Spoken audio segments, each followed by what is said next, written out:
going to assemble the girl that will go on our quilt top. First step, assemble the pattern. So cut on the line of the first 2 pages. Once everything's cut out, you'll line up the pages so that you can have the full dress assembled, and use tape or a glue stick to put everything together.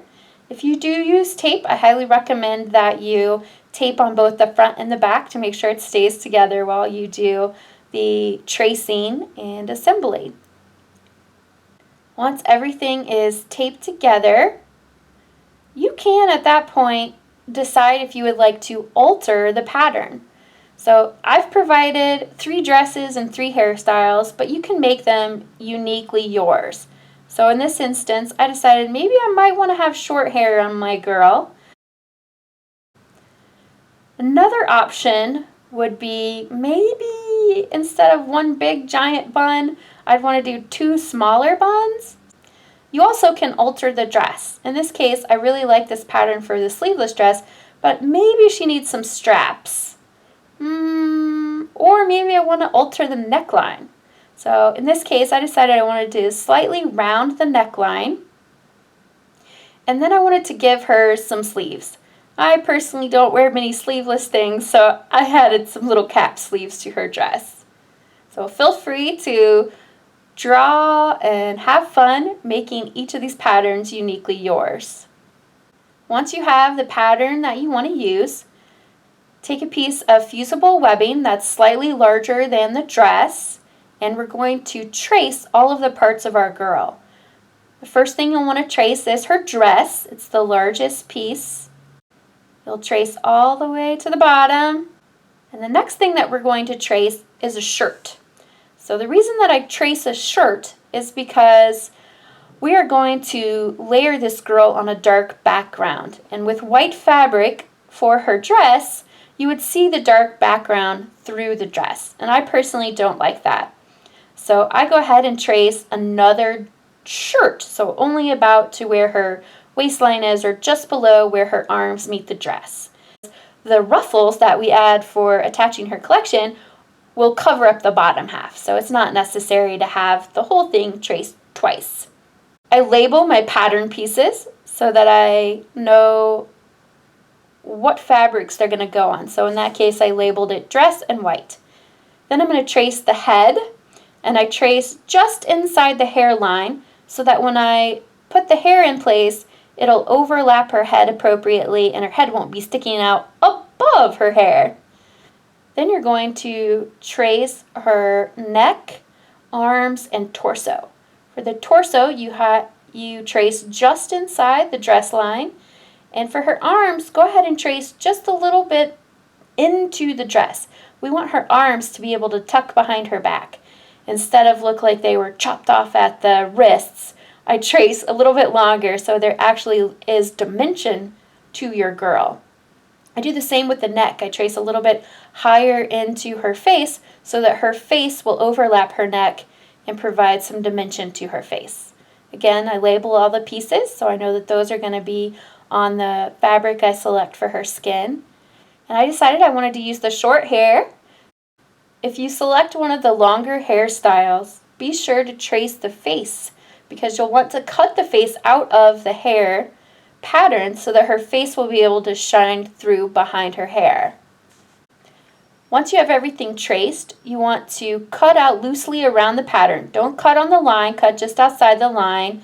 You can, for efficiency, leave the dress and the shirt together, and you could also leave the neck and the body together. Then you will select the fabrics for your girl. I chose a brown textured print for her hair, a text print, so a creamy colored fabric with black writing on it for the head and torso and arms, and then I chose a white polka dot fabric for my dress. Once you've selected your fabrics, you're going to iron the tracings that you've made onto the back of the fabric. Now at this point, you can arrange the pattern pieces on the fabric so that certain parts show through. So in this instance, I wanted to make sure that I got a specific word showing through on her face. So you can sort of fussily place where you want everything and then iron everything down. Brown fabric had previously been fused, so I just used the release paper from the previous project to protect my iron from the fusible webbing. And once everything is ironed in place, I usually iron on both the front and the back, it's time to cut everything out. So you want to cut on the lines that you traced, and with the hair, be sure to save that little piece that you cut out for her face. You could use that to add bangs or alter her hair in any way you like. Pull out a Teflon craft sheet or piece of parchment paper so we can assemble our girl without ruining our quilt top. Score the release paper with a straight pen or a safety pen and remove all of the release papers. You can begin to lay out your girl. However, I usually like to put together the shirt and the dress and fuse those together first. That way, if I didn't trace exactly the same or I didn't cut out exactly the same, I can make some slight alterations so that little trimmings are gone before I put the dress on the girl's torso. Line up the dress on her torso. Make sure to tuck the arms behind her back, so under the dress, and fuse it together. Put her hair and her head on her body. In this case, because I chose the short hair, there's a little bit of hair that's going to tuck behind the neck. And then I can put her face in place. And you don't have to keep her head straight, you can have it tilted. In this case, I used a little bit of extra fabric, the same brown fabric that I had pre-fused, to make some wispy bangs. If you see that her hair isn't exactly how you like it, you can give her a little haircut. And there we go, our girl is ready to go on our quilt.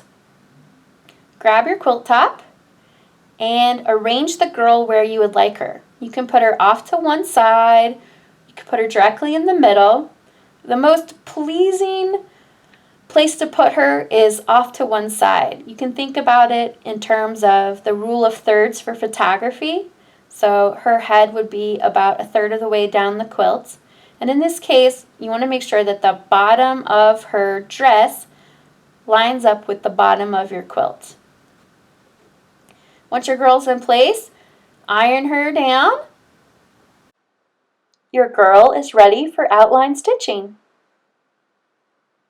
Now that our girl has been ironed to our quilt, it's time to stitch her in place. I use free motion stitching with black thread to outline all of the pieces of my girl. You don't have to use free motion stitching to do the outlining of your girl. You can use your regular presser foot and have your feed dogs up. Just be careful when you approach curves and go slow. You'll stitch in place a few times to tie a knot, stitch off a little bit, and trim the thread. And then continue stitching all the way around your girl. You can always go backwards and forwards to ensure that everything has been outline stitched 2 or 3 times.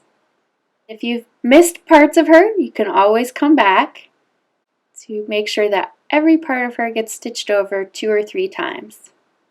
The more times that you stitch around her, the denser the line will look. And so for a quilt this size, about 16 by 20, I'll usually do 2 to 3 lines. And each time I go around, I also can hide some of the mistakes I've made if I don't quite follow along the line like I should. When I reach the hair, I not only want to outline stitch around the hair, I also want to add some dimension by adding some strands of hair. Be sure to follow along her face and outline around her face. And as I continue to stitch, I notice a small mistake. I can see that I made a mistake. The tension of my bobbin thread is out of sync with my top thread, and the stitches are pulling away from the quilt. I could embrace this mistake, but I really don't want to. It's not the look I was trying to go for. So I'm going to use some sharp snippers and just clip the bobbin threads on the back of the quilt.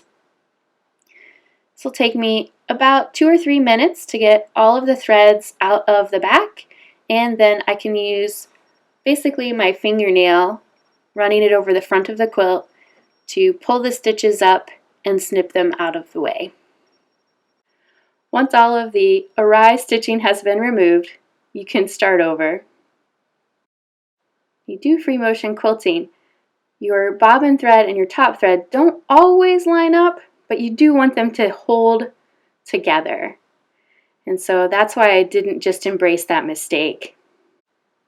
And I'm going to continue stitching around my girl. I end up going around 3 times. And I decide that I want to add some fun little stitching along the edge of her bodice, so at the top of her dress. So I start to add some scallops where her sleeves are, and then some scallops along the top of the dress. And this is just a fun little detail. There we go. Our girl has been outline stitched, and it's time to do the binding.